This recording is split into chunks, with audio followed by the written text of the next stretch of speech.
Welcome to the Sharpe Way Show. I'm so happy you guys have joined me this evening, 7 p.m. on the East Coast. Yes, I am back. It is crazy that I am. I am back here yet again, talking about issues that I hope you find valuable. You should at least.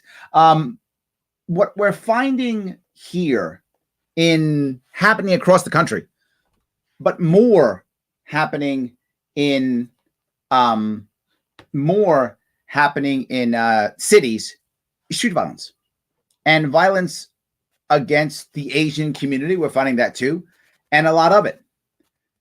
This violence that we're talking about, the violence that happened recently in New York City, something pretty bad, I'll show it to you in a second, brings up so many different issues. It isn't only violence in the Asian community. It is that, but there are so many other things involved in this one. It's a very specific event. Some of you may have heard of it. A very large black man kicked an older Asian woman, 65 years old, kicked her so bad that she had to go to the hospital with a broken pelvis. Broad daylight, no reason, said, "You don't belong here," and kicked her while people watched. That actually happened, and I'm gonna show you about that right now if you don't mind. I think there's so much going on here, right? There's so much going on here. I want you guys to see a little bit of this, and I want to have this real conversation about this. I think it matters. I mean, maybe I'm crazy and it doesn't, but you'll tell me. The Department of Justice launching a new effort to track, investigate, and prosecute hate crime offenders. Yep. The White House creating a task force to try to fight the rise in violence against Asians during the pandemic. Now, the rise in violence isn't only against Asians. It absolutely is. But there is a rise in violence overall. It is magnified against Asians, but it is violence growing during the pandemic. What's happening during the pandemic that might make an increase in violence? Could it be lockdowns? And the FBI holding nationwide trainings to recognize and report anti-Asian bias. Yes. Few cities have been spared the violence, but data shows spikes in Look at this Boston, here. Philly, Los Angeles, San Francisco, Phoenix, and look at that number. Up everywhere. New York City up 833%. Wow. Wow. My city, the worst. The worst of it all in New York. Yep. From 3 Asian hate crimes in 2019 to 28 last year, and already 33 this year. Now, some of that, a small percentage of that, is to reporting, right? A small percentage is reporting. There is absolutely an increase, and it's a massive increase. But just for clarity, it's probably not actually 833%. It's something crazy like 500%. So it's still huge, but a small percentage of that is in reporting. A small part of that is that, just for clarity only. We're about to show the latest attack, but a warning to you now, it is difficult to watch. Police say a 65-year-old woman was walking to church when a man punched and kicked her while shouting anti-Asian slurs. This is Midtown Manhattan. Yep. You can see the attacker stomping on the woman's upper body and head 3 times after. But worse, there's 3 guys right there. Do you see inside to the right there? There's 3 men there. 3 men right there. One of them is the doorman and or security guard. 3. No one did anything. She fell onto the sidewalk. A security guard watched the whole time. And then more show up. Watch this. None stopped the attacker. Not one. And he closes the door. There is a 65-year-old woman outside in the street. He just watched her literally get the crap kicked out of her. And instead of going out and stopping him, he closes the door. Now, maybe you don't want to go after this guy. Okay, look, I don't know what this individual person's life is. I don't know. But he's gone now. You could at least help her at a minimum. At a minimum, you could go help her now. Go to her and have one of these guys there call 911. You could do that, couldn't you? No, we're going to close the door. This is my city. The woman. One even appeared to close the door on her. Yep. Officials say medics took the woman to a hospital with a broken pelvis. She's now listed in stable condition. Now, a broken pelvis is bad, of course. And if you're 65, if any of you are either of that age or know people of that age, healing is hard. I mean, really hard at that age. It's a lot harder than if you're 25, right? Don't get me wrong, you never want to have a broken pelvis, but I'd rather be 25 and have a broken pelvis than 65 and have one. I mean, I'd rather if I got a choice. And while that's horrible for her, terrible. But the worst part, even more than the broken pelvis, which she will feel that pain probably the rest of her life, is she's literally traumatized. She's literally, that's PTSD screaming to happen. She's traumatized, walking around, not messing with anybody, and all of a sudden now, she's hammered. Now, Aaron read, I'm going to pick up Aaron's right now because Aaron actually read my mind. He says, bring back rooftop Koreans. And I think most of you know what that means, right? During some of the other riots in the past, Koreans who were store owners went to rooftops with firearms and said, come at my store, you're getting shot. You're getting shot. You come at my store. And Aaron, you stole my thunder. That was part of what I wanted to bring up. You know, people get upset because nobody did anything. I get that completely. I get the fact that nobody ended up upset. But ask yourself, would you have done something? Serious question. He was a physically big man. Walks up, is okay beating up a woman. So, is he going to beat you up? Yeah, probably. He's fine beating up a senior citizen woman who's half his size, literally half his size. He's fine with kicking the hell out of her. What's he going to do to you? So I get that fear. But what if you had a firearm? Well, Larry, do you want somebody to shoot him? If he's kicking the crap out of a 65-year-old woman, I'm not mad if you put a bullet in him. I'm just telling you that. I'm not mad if you put a bullet in him. Now, if he would have stopped without, no, if you could have drawn down, he'd have stopped. Okay. But he doesn't want to stop. He wants to come at you. You put a bullet in him. I'm okay with that in this case. Right? I'm not a violent person. You know me. I'm not about that. But when someone is physically initiating violence against someone who is, for all purposes, defenseless, and you want to stop them, I talk about firearms all the time. You know I do. And what do I say constantly? I say in the city, I say this all the time. In the city, particularly in bad neighborhoods, who are the people who get assaulted? The elderly. That's what happens. We just saw this. Except now it wasn't a Hispanic or Black elderly person. It was an Asian elderly person. And it wasn't in a bad neighborhood. It was in Midtown Manhattan. But this stuff is what happens in the poor neighborhoods all the time in the city. And what do I always say? Just let one elderly person draw down on somebody and watch that stop. They're beating these people up because they are defenseless. Most of the Asian attacks aren't against young Asians. Most of them are against the elderly, older Asian people who are seen as defenseless. That's why they beat them up, because they're defenseless. Let one of them. What if she had rolled over, pulled a revolver out of her purse, and put a bullet in him? What if she had done that? Maybe you don't have copycats anymore. Maybe. I'm not saying guns are the answer. I'm not. I'm just, Aaron brought it up, and I'm saying that's a piece of this. But there's more to this. It's not just guns. That's just one piece of it. There are so many pieces of this. The second piece is, where are the cops? They didn't get them until later on, until someone said what happened. Where are the cops? Is this a defund piece? I don't think so. But where are the cops? And if the cops can't be there, if they can't be there, why didn't someone else do something? What were they afraid of? And I'll tell you something that's going to sound horrible, but I want to have this conversation because a defenseless woman might have been, if he didn't stop, kicked to death in front of people. That could have happened. What if she had fought back? She didn't. She just laid there and took it. Horribly, she laid there and took it. What if she had fought back? And then that big guy thought, oh, she's fighting back. And he kept kicking her. And he crushed her skull and killed her. That could have happened. And we would have watched a woman murdered right there. Nobody did anything. There were several things here that not just the gun issue. But were they afraid of being sued themselves?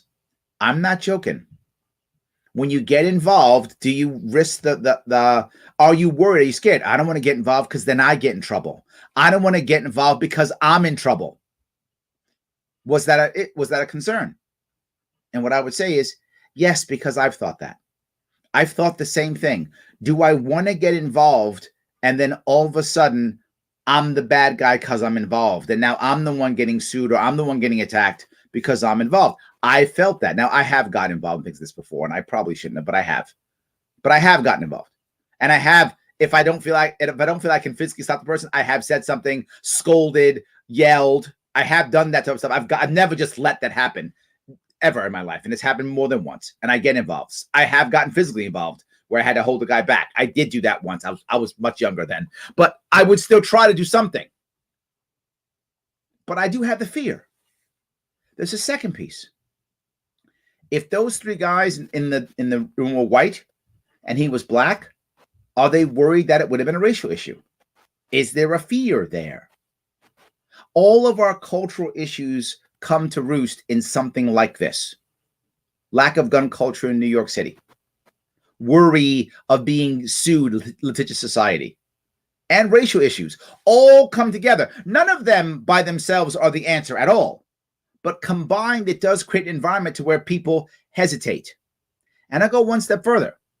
We also have a culture now where the thing to do is just videotape it. Like how old I am, videotape, is to record it and put it online. That's the other thing.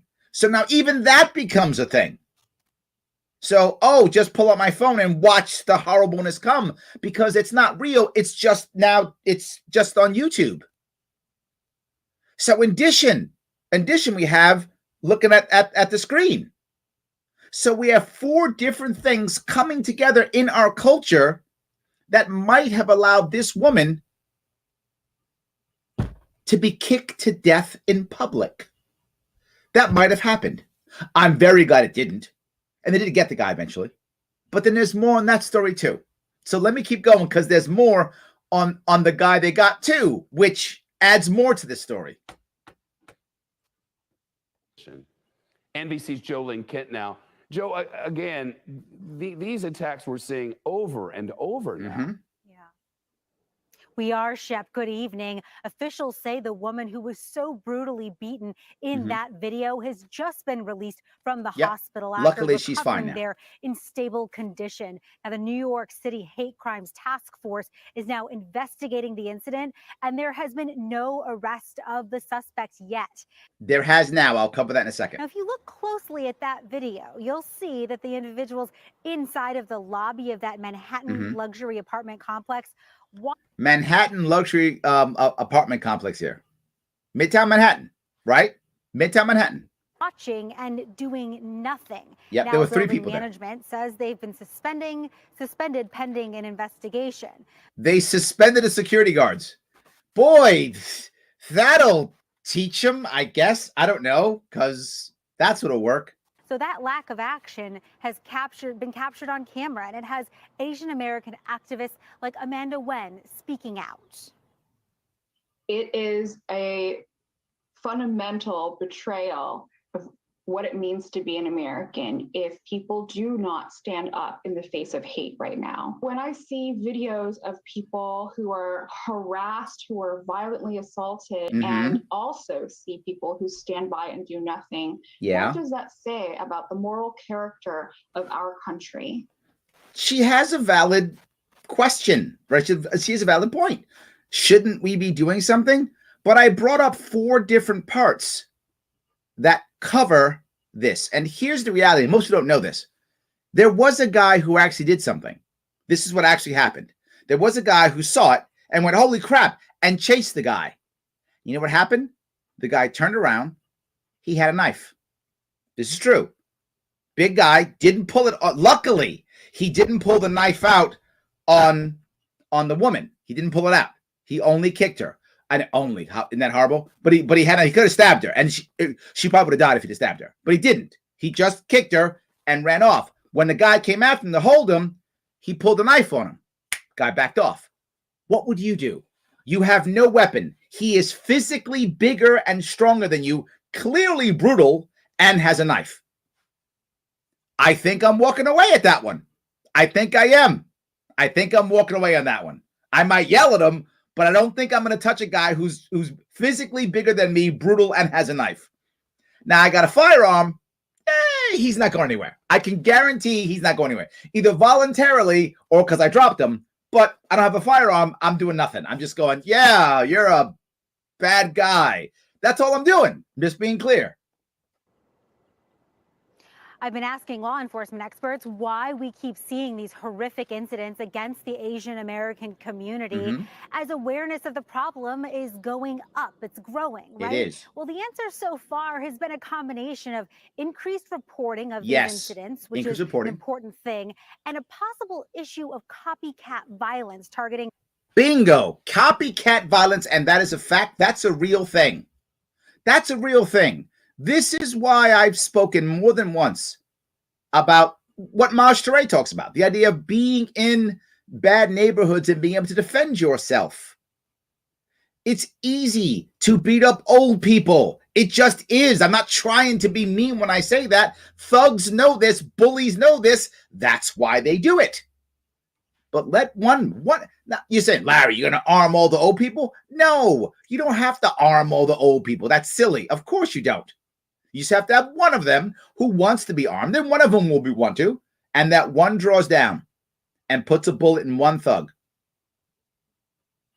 All of a sudden, the targets aren't easy anymore. It's the same thing. When the targets are easy, they go for easy targets.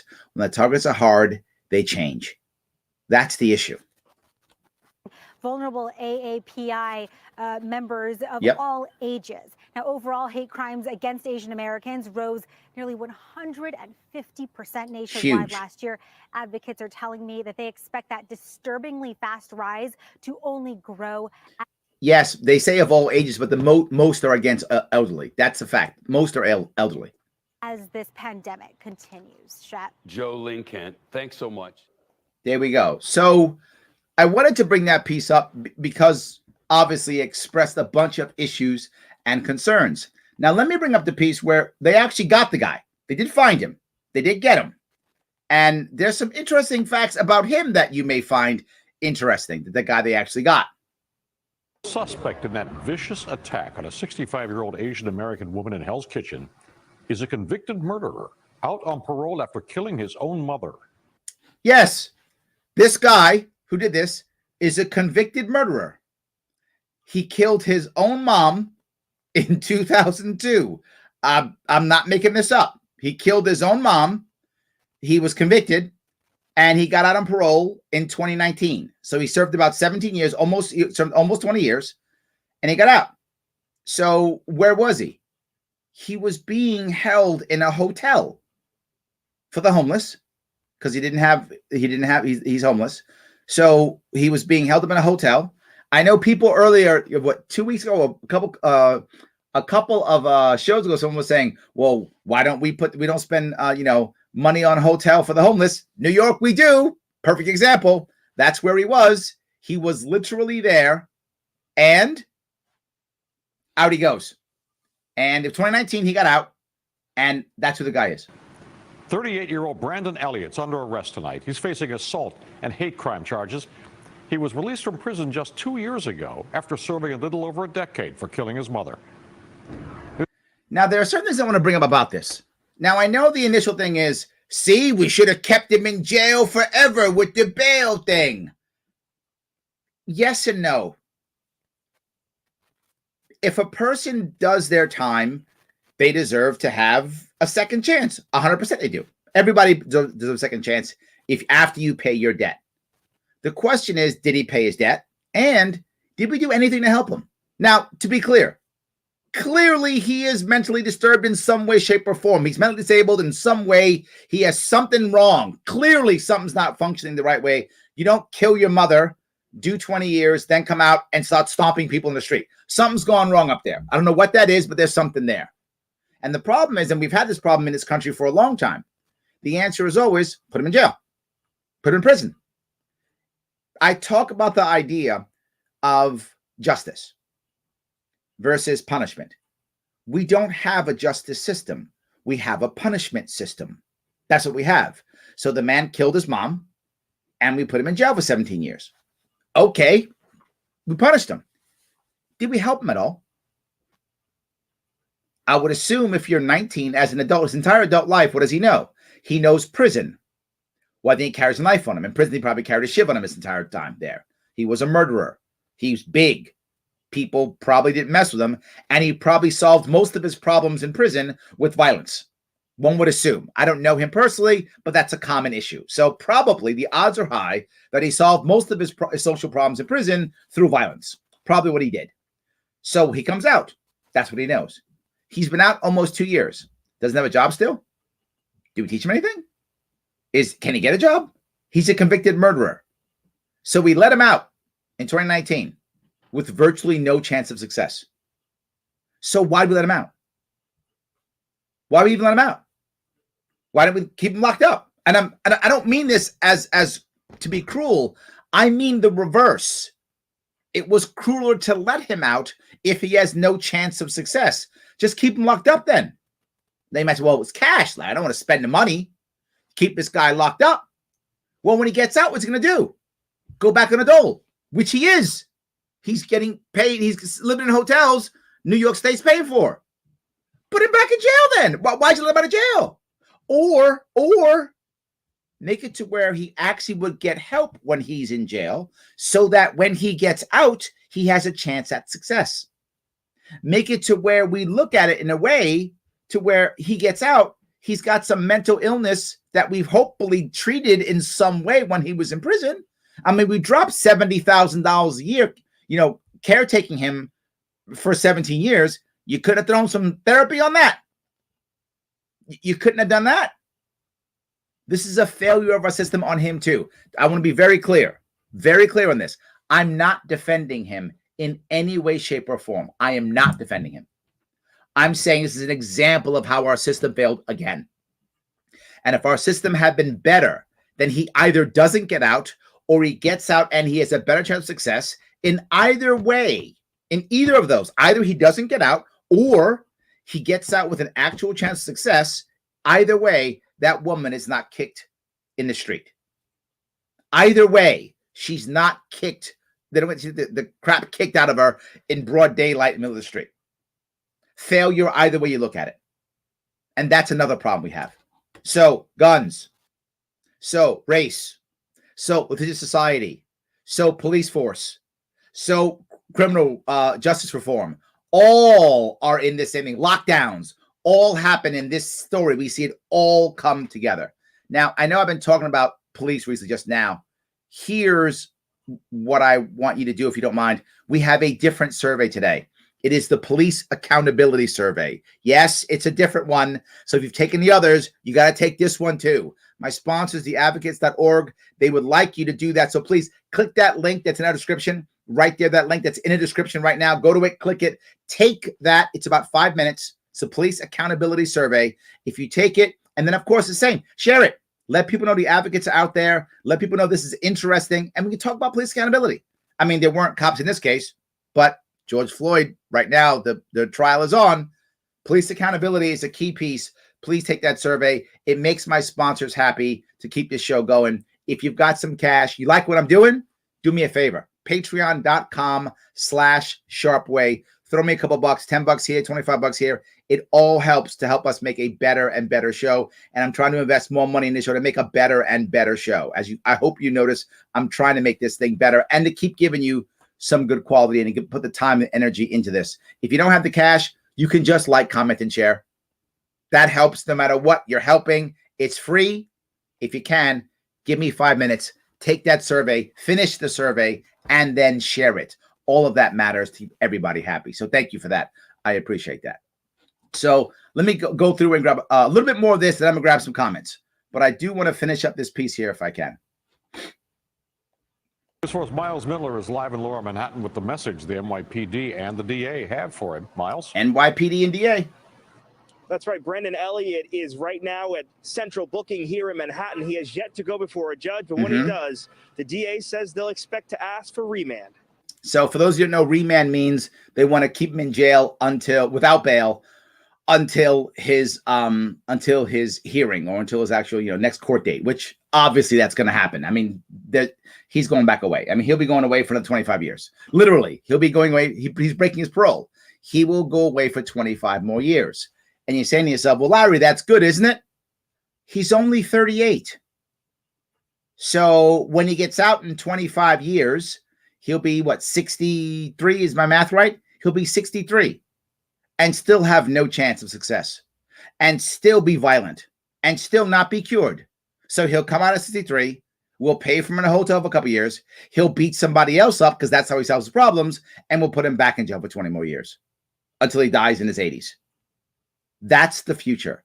That's our system. 3 people now, well, we'll be 3. 2 people now have been hurt. His mother killed. This woman kicked into a hospital with a broken pelvis, and whoever he hurts or kills or beats up, when he gets out 25 years from now, and whoever he's beaten up in jail, which is probably dozens of people. This is our current system. It doesn't work.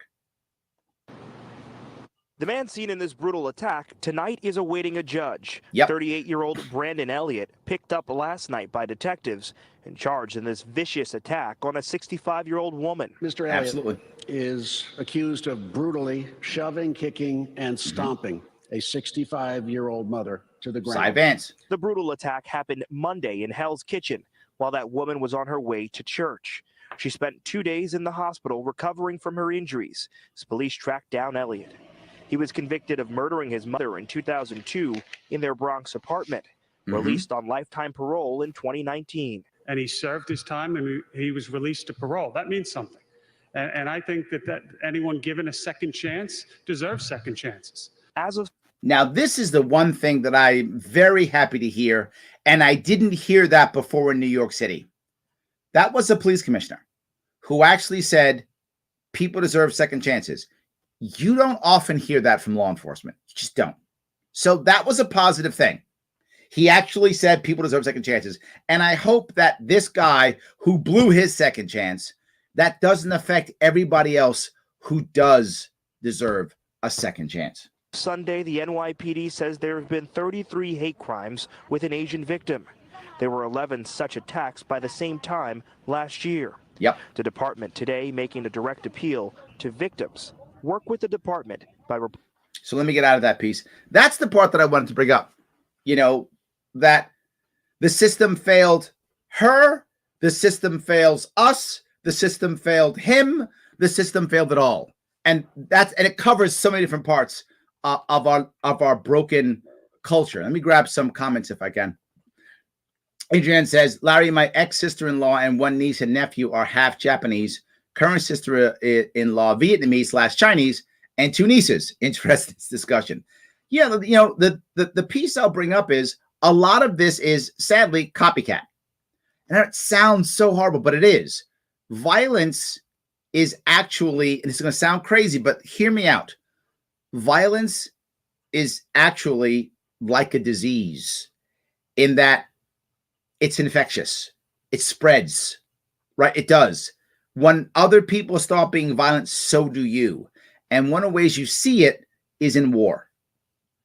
When countries are at war, they tend to be more violent, even internally. Like if you're fighting a war outside, you still become more violent internally. You see violence go, it spreads, right? Like a virus, it spreads. So it's contagious. It does happen. So when we see people do it, even suicide, literally suicide is contagious. And again, if you think I'm crazy, do your own homework. That is true. Other people see it and they go, that's the way out. So the problem is when people start beating up on old Asian people, people go, yeah, we should do that. They do that. That's the cool thing. We'll go do that. And people who have issues, they jump on that. And we've got to stop that, calm down, stop it, and see, hey, this is going to happen. All right, how do we fix this? Now, one of the ways, obviously, is more police presence. That's true, right? That's a fact. If you have more police presence, it tends to lessen the crime rate. People tend to not do crimes when the cops are around. That's how people are. They tend to do less of it when the cops are around. Sometimes they do. Don't get me wrong. Sometimes they do. But it definitely lowers it. And that's what New York City is doing right now. They're now throwing more cops into Asian neighborhoods. But the problem is Asians don't just live in Asian neighborhoods. Clearly more Asians live in Asian neighborhoods, but Asians live all over New York City, all over the country. So that isn't the only answer, but it's something. So Jimmy says another task force. My God, I hope not. But yeah, you've read my mind. That's what we'll do is we'll throw more money at the problem. That's what we'll do. Yeah. Or we could just get people back to work, fix our criminal justice system so that this isn't happening. We could do that. That might work. So the lockdowns from our Ash governor are making everyone go batshit. That's true. But look, how is this guy? And again, I'm not defending him. I'm using him as an example for others. How is this guy who has a felony now in a lockdown environment supposed to get a job? How is that supposed to happen? I mean, clearly you wouldn't want him to work from anyway. And it's fine. He did have a job. He probably shouldn't have never got out of jail. But my point being, he's like all the other felons who come out. How are they going to get a job? So if you can't get a job, what are you going to do? Sit at home with the lockdowns, watching TV all day or whatever you're doing, online all day, driving yourself literally, as AJ says, batshit crazy. That's what you're doing. You're going to come out and be violent or self-destructive. Yeah, absolutely. Benjamin says, de Blasio said we have to do whatever it takes. What happens when somebody steps up and cracks an attacker's skull? See, Benjamin, that's what people, thank you for bringing that up. It's what I was talking about earlier. There is a fear of that, right? And what if I had, and I'm going to tell you a serious, what would have actually happened. What if I had an illegal gun, or I had a gun that I was a tourist. I was a tourist touring New York City from upstate New York. And I legally owned a firearm. I bought it upstate New York, legally owned it, licensed. I draw it, and I point it at him, and I say, don't move. And I don't even shoot, Benjamin. I don't even shoot. I pull it, draw, say, stop, don't move. He gets scared, stops. Cops come, arrest him. They will also arrest me. I'm not joking. I also get arrested. Why? I have a gun. That's how New York City works. If you use your gun, even to stop a crime, you're still going to jail. That's New York. Yeah. So literally, if I drew my legally owned firearm that I purchased in another county in New York State, and I draw down and I go, stop, and he stops, and the cop, I don't even shoot him, I'm going to jail. I shoot him, I'm going to jail for sure. But I just pull it. I go to jail. What happened if I grab him? What if I push him? What if that's what I do? To your point, I get scared. And I'm like, I can't wrestle this guy. He's big. I don't want to fight him because he might knock me out. So I just rush him, and I use my old high school football tactics, and I just rush him and drop him. So I take him out the knees, I drop him. He hits his head, he dies. I might go to jail. You could have done something else, Mr. Sharpe. All of a sudden I'm getting sued. His family's suing me. I lose my house. That's a fear that people have. Will that happen? I don't know. But Benjamin, you and I shouldn't even be thinking that. Like, we shouldn't even be thinking that. And you thought it, and so did I. We should have been thinking, it doesn't matter. There's someone who is helpless, who is being beaten. I have to do something. That's what you and I should be thinking. But we're not. We're scared that we might get sued or go to jail or something like that for stepping in. That's a cultural issue I wanted to bring up, and I'm glad you saw the same thing I saw. Matt says, who could have predicted a rise in violence during the pandemic? If only there was someone, maybe from New York City, who had mentioned this months and months ago. I know, Matt, if only someone had mentioned this would be the damage that I literally said back in March of last year that was going to happen. Yes, absolutely.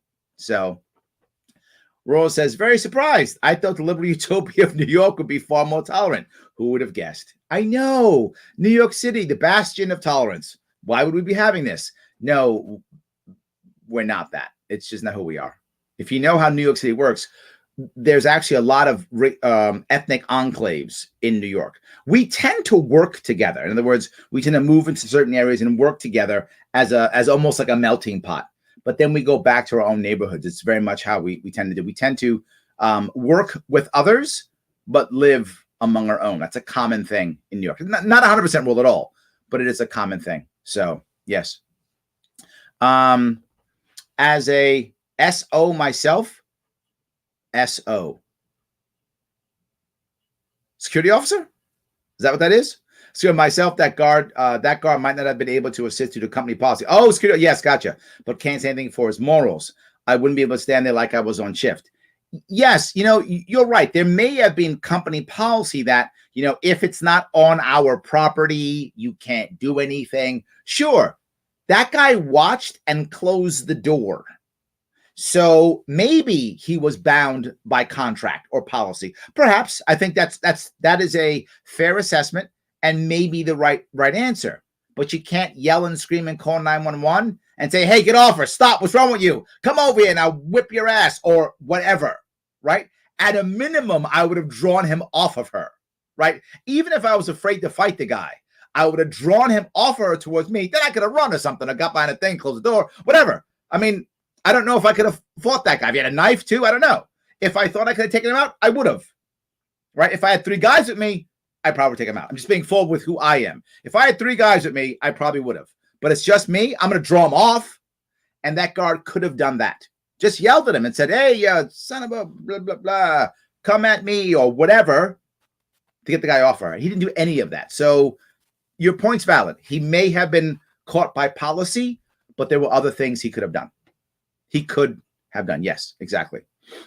So Matt says, with their luck, the cops would show up as they would try to help her and they get shot or arrested thinking they did it. Yeah, that could have happened too, right? All that stuff is a thought process. Yes, absolutely. I've noticed that several of the attacks have been by parolees.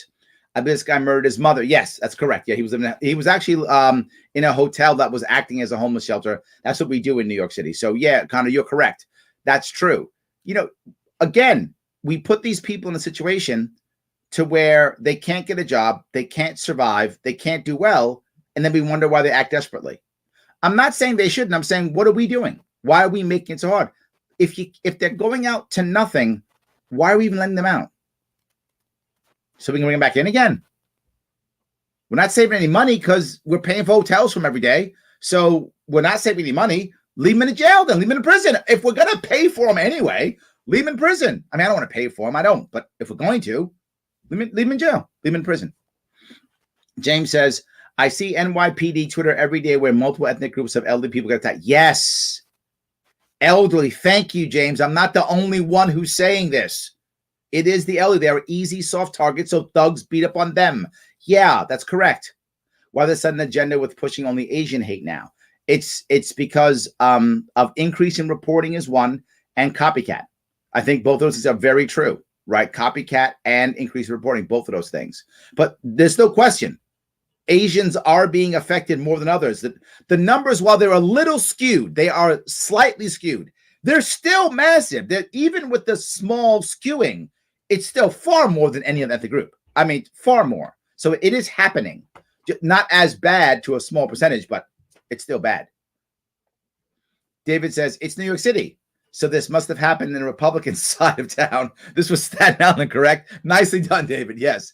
Actually, no, it wasn't Staten Island. It was actually Manhattan. And for those who don't know, New York City, of all the boroughs, Staten Island is the most Republican borough of the 5 boroughs. Bronx, Manhattan, super Democrat. Queens and Brooklyn, both Democrat, but not super Democrat, but strong Democrat. And Staten Island, strong Republican. There are Democrats in Staten Island too, but it's strong Republican. So no, it wasn't, David. Surprise. Yes. AJ says the asshat people who stood watching and nothing need an ass whipping. Well, I'm going to leave that alone, but I get your point. 2 of them were fired at least. So one of them was the delivery guy. One was like a UPS or a FedEx delivery guy, and the other 2 were security guards. Jeff says, yes, rooftop Koreans are my favorite group of people ever. I know some people got mad at the rooftop Koreans. Not me at all. I'm like, yeah, defend your property. You want to burn my stuff? Take a bullet. And if I'm on a jury and they're saying these Koreans shot these guys trying to rob the store and they're, murder, not guilty. Not guilty. He isn't metal. I don't think that we could. I don't get the idea that we would think it's okay. I just don't. So, rooftop Koreans Why has it been happening to Asians for decades? Well, the reason why it has happened, for those who don't know how this often happens, many of the Asian families who came to America after the 1960s, 70s, 80s, not all, but many of them either were relatively wealthy, meaning compared to other immigrants, or were able to bring family money together to get here. That's not every Asian family, but by percentage, a larger chunk of them had some cash. So they were hardworking. They wanted to live in inexpensive places. So many of them bought stores or bought retail places in poorer neighborhoods. And that's why you see, even, you know, in older movies and TV shows, you see very often during the O.J. Simpson trial, you see very often there are Asian-owned stores in Black communities. They're not only in Black communities, but they're in poorer communities to include Black communities. And that's why you see that happening in many cases. They become targeted as the outsider, right? So if I'm in a Hispanic community and I have, you know, a Chinese retail store someplace, a grocery, a laundromat, I don't know, a convenience store, something like that, then I look at them as the outsider. So when I want to riot or get angry, I'm going to go burn those guys down because they're not, you know, they're not us. And I think that's been happening a lot past 30, 40 years with an influx of Asian immigrants starting in the 70s. So I think that's one of the reasons why it's been happening. That's not the reason now. I'm saying historically, that's one of the reasons. So Rose says it didn't seem that the attacker was white either. So yeah, that's another issue. Absolutely. That is another issue. Yes. Matt, in an acute case of lead poisoning would have stopped that guy. Nicely done, Matt. Yes. But you know what? A yell stop with a firearm pointed at him might have done the same thing, right? You might not have had to pull that trigger. You could have just said enough, or I'm gonna pull the trigger. That might have done the job. If I'm her, I'm pulling the trigger, right? If I'm getting kicked, I'm pulling the trigger. If I'm not getting kicked, I'm drawing down, prepared to pull the trigger. I think there's a difference in that case, right? So just my view. But I wouldn't have been mad if somebody would have shot him. Like I wouldn't have been mad if he would have taken a bullet. I wouldn't have been mad about it. But I would understand if someone said, stop first, and then whatever the case may be. So yes. David says, oh, son of Benjamin, sorry, wrong guy. I apologize, guys. Adrian says, yes, I would have called the police, but feared being called racist in these days. See, Adrian, you bring it up also, right? And I remember specifically, this happened to me. It's a crazy story, but it happened to me on a bus, believe it or not. This is years ago when my wife was down on the Jersey Shore at a place for the summer, and I was working, and I would go and see her on the Jersey Shore on the weekends. I was working, she was away for the summer, and I would go see her and my kids on the weekends while I was working to pay for the Jersey Shore. So when I would take a bus down there because she had the car, so I would take a bus from New York City down to our area down there, and she'd pick me up, and that's what we would do. So the bus is often crowded and that kind of stuff. And in one case, there's a guy who is being a real jerk with seating, and he won't move his seat. And literally, he's got like his bag on a seat, and there's this father and daughter, and they maybe Indian. They look Southern Asian. I think they were Indian, but a young daughter, she's probably 10, and a guy, and they're shy and they're scared. And the guy's name was a big black man, and he's got a bag down. Almost the entire bus is white or not black, except for me. So the guy's being like that, and the people looking at him won't say anything. No one will say anything. I did.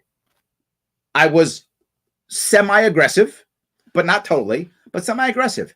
And the reason why I said something, Adrian, is because I knew that socially, I was the only one who could. And that was terrible. The other people were afraid of being called racist. So what you're saying is true. I know people are going to be mad at me when I say this. Oh, you can't. It's true. It's a thing. It's how our culture works. And you, being a white woman, calling the police on a black man, I get how you would be afraid. Another piece of this, which is why I wanted to bring this up, because it covers so many aspects of our culture. This is one of them too. So I said something, and a guy eventually got up and grabbed his bag and got pissed off. And he stepped me a little bit, and I just stood there, and he wasn't going to do anything. He was just talking trash, trying to be tough guy because he thought he can get away with it, and he didn't. And then they sat down and he stood. I was standing because the bus was so packed. People were standing. And it's a multiple hour drive. And I'm like, if I'm standing, you standing. That's it. So he stood up and it just calmed down. But the sad part is there were other men on that bus.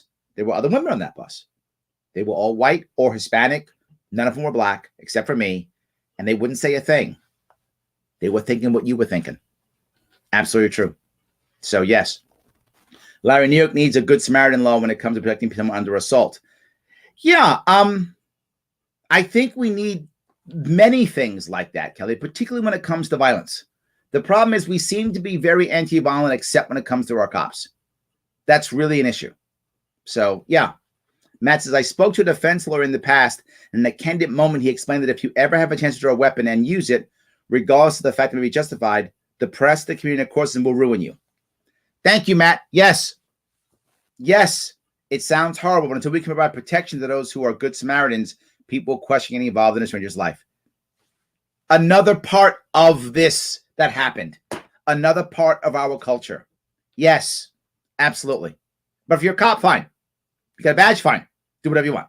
You're not a cop? No. So, Earl says, I don't know, Larry, as a licensed security officer in NT.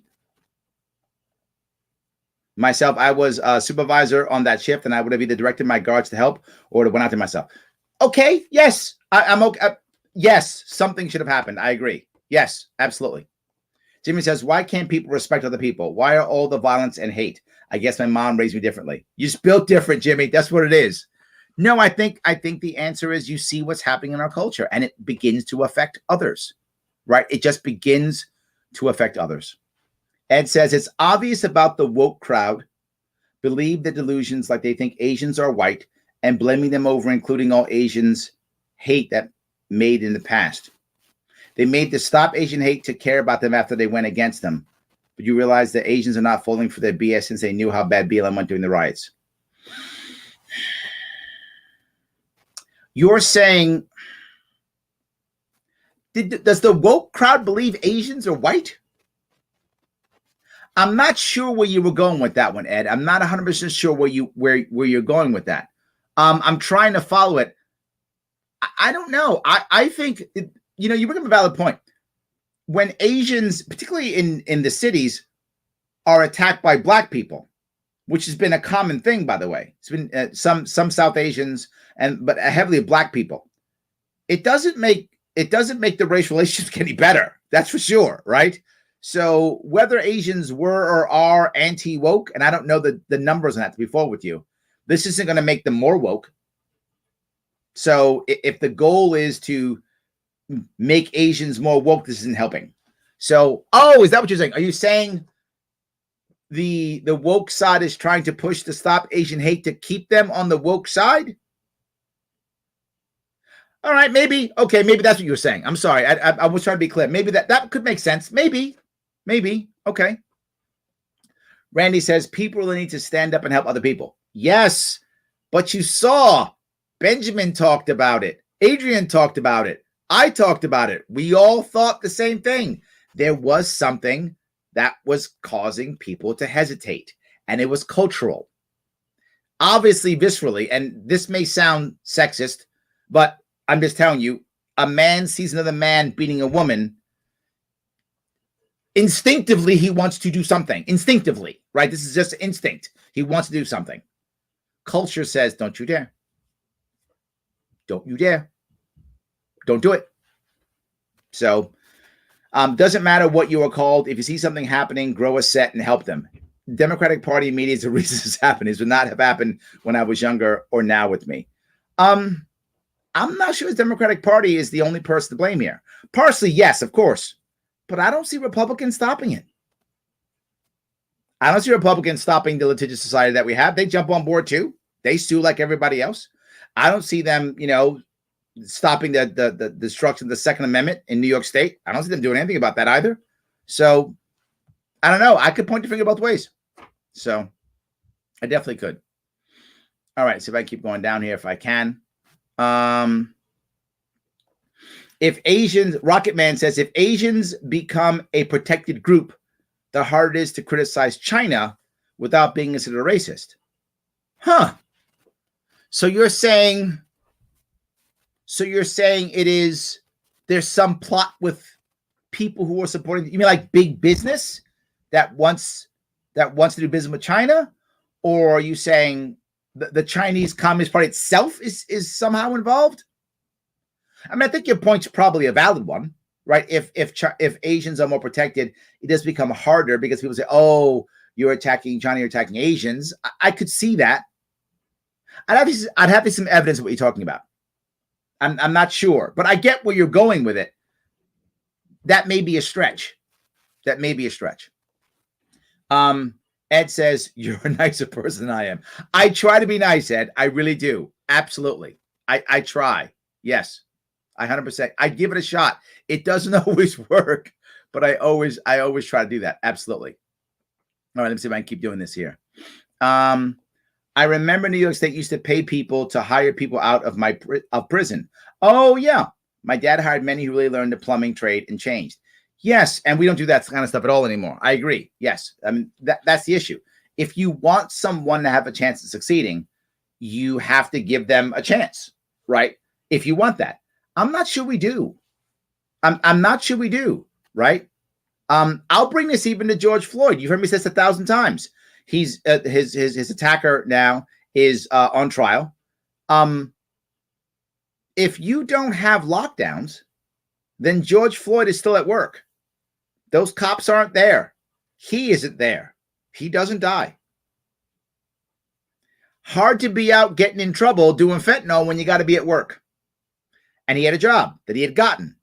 And then the lockdowns came and he lost his job and he went right back on the drugs. Now, would he have gone on drugs anyway? I have no idea of knowing that. Maybe he would have. I don't know that. But I do know, and if you know anyone who's been an addict in your life, that when bad things happen and they don't have a support structure, they fall back to their old terrible habits. And he did.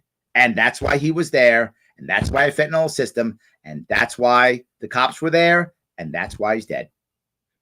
If he had a job, he's not dead there at least. Who knows? Would he have died a year or two later from an overdose? Would he have fallen off the wagon? How can anybody know? Maybe he would have turned his entire life around like your dad had people around him. Maybe he would have. There's no way we can know because he's dead. We don't know. But what I'm sure of, and I'm 100% sure of, if he had that job, if we didn't have the lockdowns, he's not there. And that incident does not happen. So, yes. All right. Let's see if I can keep going down here. Well, there's a lot of so many of these comments. I appreciate it so much. So, I don't think he was acting desperately. What's he gained from that? It's a good question, John. And I would say he was acting desperately only because he wanted something, a feeling of power or control or something. And always remember, people are angry. Anger, the root of anger, is either a perceived lack of respect or a perceived lack of control. When you feel like you're out of control or when you feel like you are disrespected, even if you're not, it doesn't matter if you actually are or not. If you feel it, you tend to get angry. That's a common thing. Aggression is often caused by fear. So when you feel disrespected or angry or afraid, that's when bad things happen. So odds are he felt any of those three, if not all of those three. He probably felt disrespected. 2 years, can't get a job, all mad and such. And here's this woman who, he decided was his enemy for whatever reason, probably because of a mental illness, is my assumption. Now, I don't know to be true. That's an assumption that he picked her as the bad guy for some reason and was an easy target to attack. I'm assuming his life in prison as an adult was violent because that's what usually happens in prison. It's based on violence. And he took out that violence out on her. He felt powerful. He felt strong. Yeah. And now her life is ruined and he's going to be back in prison for 25 more years. And I think that's if they convict him, which they will for breaking parole, I think it's 25 years. So he's gone for 25 years. He'll be back out when he's 63. Yeah, I do think he was. Again, I'll go back to the same thing. If our system was better, that either they kept him in jail, a prison, one, or two, actually help him to get someone like Adrian was talking about, finding a job, finding help, getting some therapy, whatever this guy needs. I don't know what treatment he needs, obviously, but he needs something clearly, whatever that treatment is. He's not there. He's not homeless in the shelter. There's no lockdowns. Maybe there's a job for him. Does he become successful? I don't know. Does he kick her in the street? No. No. So, yes. Do you think Trump saying China virus has anything to do with these attacks like the mainstream media says? I don't. And I know people get angry. I don't think that's the reason. I think it's other people taking that and pushing a narrative. I think it wasn't helpful saying China virus. And I think it did allow people who did want to push that narrative. It gave them fuel to push a negative narrative. And I think that's what happened, if that makes any sense. So I guess to your question, anything to do with? Yes, anything, but not a direct cause at all. No, not a direct cause, but roundabout. Sure. I think anything that's negative on China like that does have a roundabout, not directly at all. If anything, the mainstream media probably made it worse by constantly saying it and calling it that. I think they made it even worse. So there we go. All right. So if I can keep going and grab a couple more. Adrian says, my sister-in-law would have been a house tap Vietnamese Chinese. Yes. Yeah. And I don't blame her. Absolutely. Yes. Bob says, I respect that you talked with Vosh. I always say his name wrong. Sorry. Vosh. Yes. I've also noticed that Kendi and Robin DeAngelo don't talk to people who disagree with them. This indicates to me that they aren't confident in their beliefs. This is an issue that I have, Bob, to be fair. It's a little off topic, but I'm happy to bring it up. Those of you who've been following me for a while, you know that I will touch any subject. I don't have a problem dealing with any subject. Even if it's touchy, I'll deal with it. Even when I make some of you angry. And I know sometimes I do. But I'm just not going to shy away. You're going to know what I feel. We're going to have a real conversation. And sometimes my mind has changed, and sometimes I change your mind. And I'm okay with that. I spoke with Vosh because I thought he would speak with me. I've tried others. They don't want to talk to me. And this is more common on the left than the right.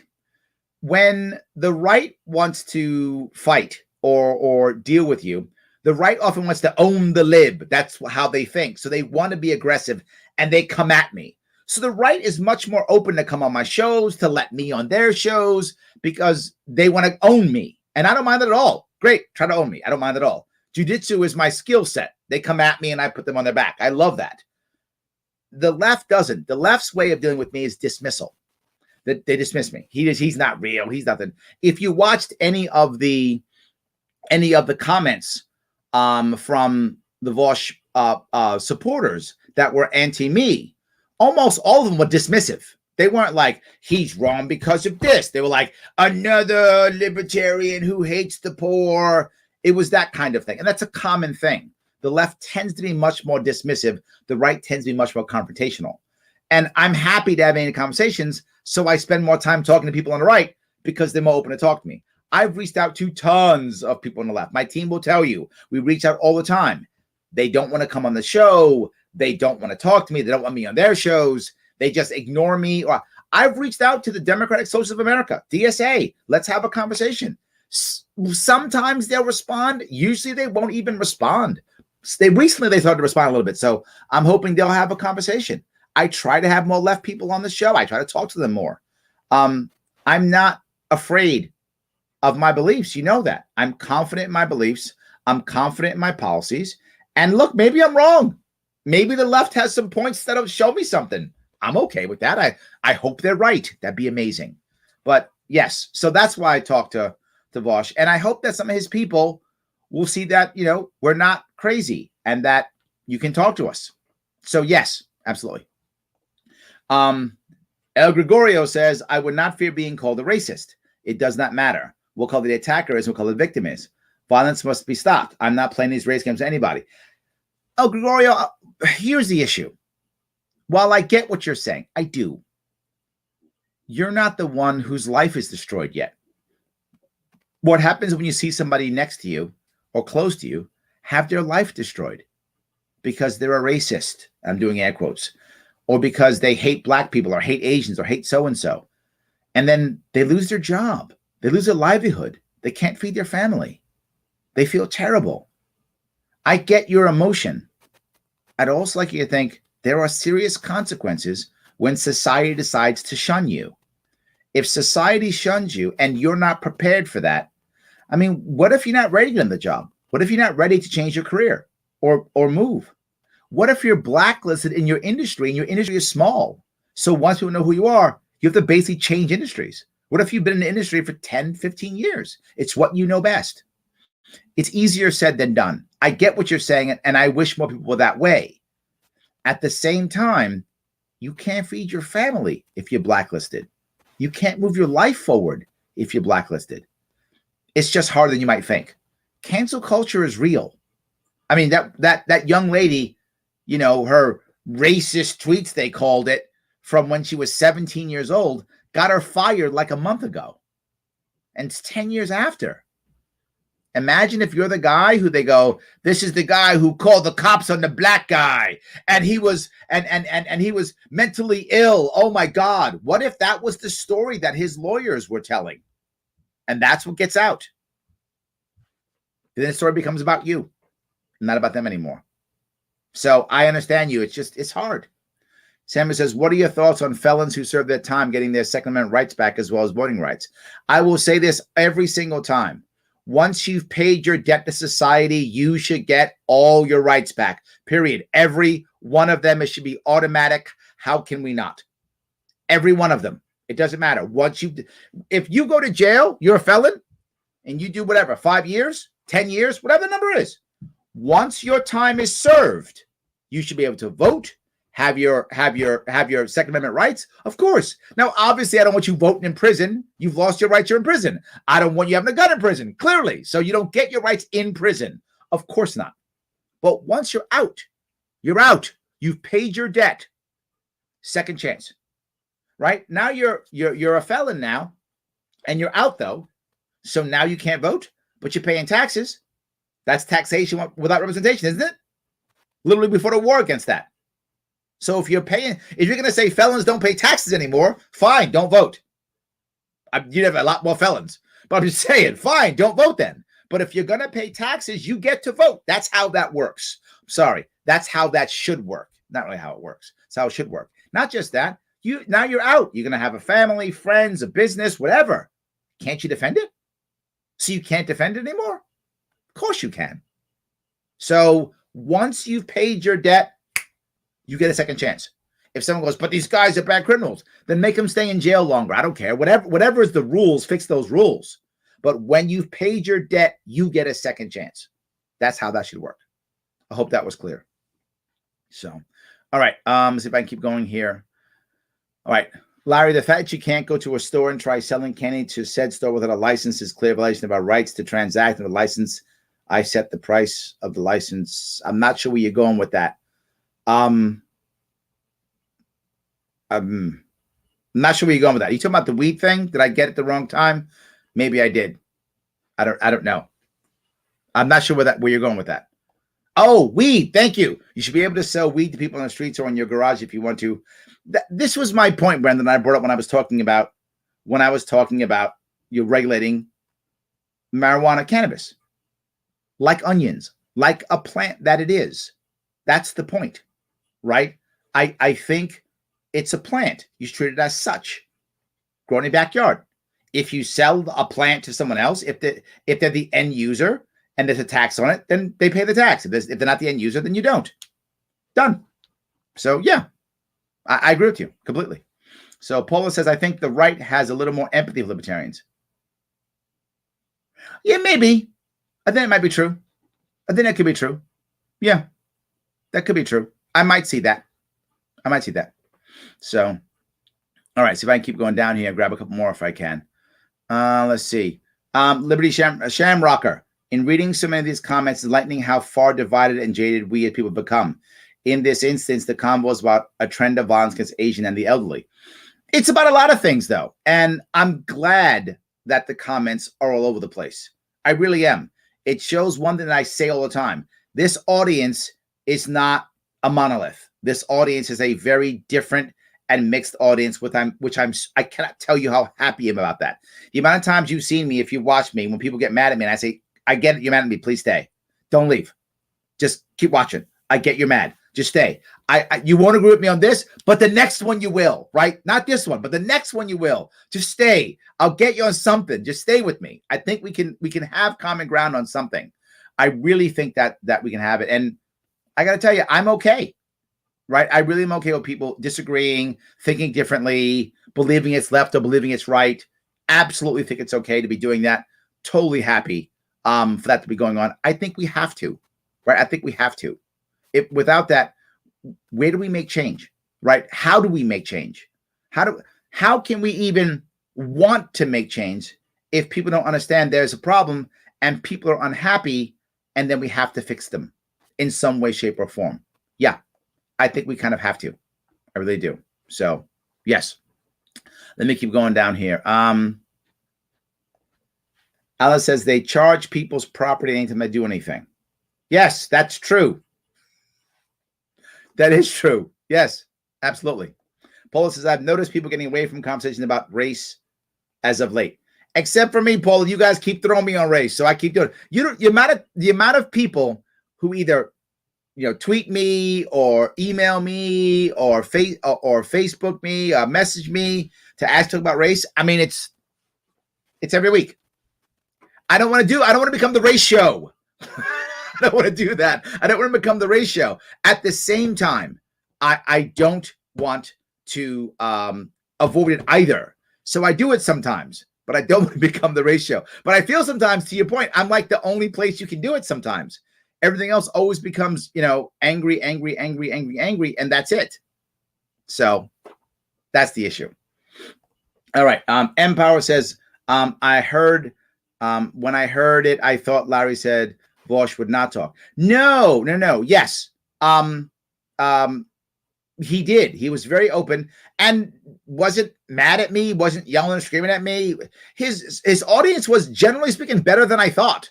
I thought his audience would trash me. That's what I thought. I thought, oh my God, they're going to just trash me, call me a horrible righty, alt-righter, Nazi, whatever, is what I thought they were going to do. But they didn't at all. Some people were mad at me, of course, which I expected, called me bad names, of course. But relative to what I expected, it was amazing. I was very happy with the response. Very, very happy. I really thought it was going to be worse. They were much more open to at least hearing me. Of course, many didn't agree. It's generally a socialist audience. So, of course, they're not going to agree. I'm not mad at that. I mean, of course they're not going to. But most of them weren't jerks, which was nice. I was a little bit worried that they would be jerks. So, yes. Ed says, the other thing, if you remember, the NYPD went on a crackdown spree through Asian spas, massage parlors. Yep. I bet some Karens supported them because they know about the prostitution going on there. Oh, I hadn't even thought about that issue. Maybe. As much I said about the immigrant/border situation related to drugs and sex trafficking, it's better legalized prostitution just like Nevada. I agree with the legalized prostitution. Or legalized sex workers maybe is a better way, particularly now with COVID. A lot of sex workers aren't doing in-person work, if that makes sense. So yeah, I do agree, but I don't want to follow the Nevada model. The Nevada model is similar to now we have the weed model here in New York. It's a big business model. I'd rather have a model to where there's much more local ownership. In this case, of the woman's her own body, right? Much more of the woman owning her own body and deciding how and what she wants to do with the body. Don't get me wrong, there are male sex workers also. It's just far more women sex workers than there are male. So I'd rather them have more autonomy over their own body. Not that Nevada you don't. It's just a system that's really set up more for the manager and the big business than it is for the individual worker. And I'd like us to have a better system here that's more entrepreneurial and more open to that, closer towards decriminalization than legalization, if that makes any sense. So again, but I would take what I could get. I would take what I could get. Absolutely. I would take it, whatever I could get for that one. So Adrian asked me to have Trek a Zeo. That's right. Yes, no race. Yes, and I did. I do listen to you guys. When my team gets stuff from you, they often send it to me, and then often I'll grab it if I can, or they'll hey, look, check out this, check out that. Do it often. So thank you. John says, Larry, I'm so happy I found you to the VP nomination debates. Oh, thank you. I'm here almost every night. What is the best way to support? Thank you. Thank you. Yes. I don't have another thing about Patreon. Well, there's 3 ways you can do it. Number 1, you can just go to patreon.com/Sharpe Way. And if you got a credit card, you can throw me $10, $25 a month if you want to do that. I love that. That's all. That always helps. But if you can't do that, seriously, I'm not joking when I say go over to, click the link that is in the description that goes to the police accountability survey. Take these surveys. They really do help. And what do I mean by that? When you take the survey, my sponsors see that and they go, this makes sense for me to keep sponsoring Sharpe Way. So I get sponsorship if you guys take the survey. That's why I'm always bugging you, take the survey, right? So take it, finish it, and share it. And that helps me tremendously. So you can go to Patreon if you want to, just literally patreon.com/SharpeWay. Just go right there, put in your credit card, throw me some cash. If you don't want to, no worries. I hope you can. Taking those surveys helps. And of course, as always, every single time, like, comment, share. The more I grow, the better. If I grow more, then I'll be able to have more sponsors. So that's another piece. So thank you for that. I appreciate that, John. I really do. Thank you. Yes.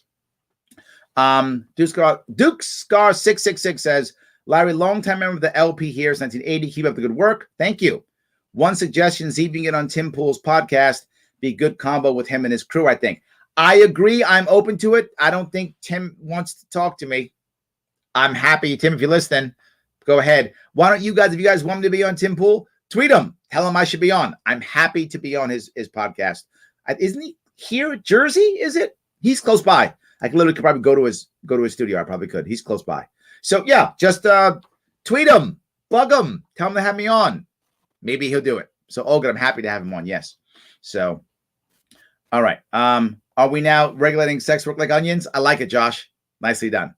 So, will you run for governor again? Cuomo's almost out. I think I have a better chance of actually winning if Cuomo's in, to be fair with you. I probably do. I don't even know. But either way, I will announce this summer what I'll be doing. I will absolutely be doing that. I actually did Patreon 2 times. So 10 and 25. You better be my news and governor or try for my. Thank you so much. Thank you so much. Thanks. See, she did twice. I appreciate that. It's amazing. Thank you so much. I appreciate that. Absolutely. So yes. All right, guys. A little bit short today because I have some other stuff I got to jump on. I hope it was interesting the way we had a conversation about one thing that affected so many parts of our world. As always, please like, comment, and share. Here is the Patreon link. The link is in the description for those of you who want to support. Click that link now. Throw me what you can throw me is awesome. And the link also in the description for the police accountability survey. Please take that survey, finish it, and then share it so that others can see it. Hopefully they'll take it too. Thanks, guys, so much. I appreciate it. I will see you all tomorrow.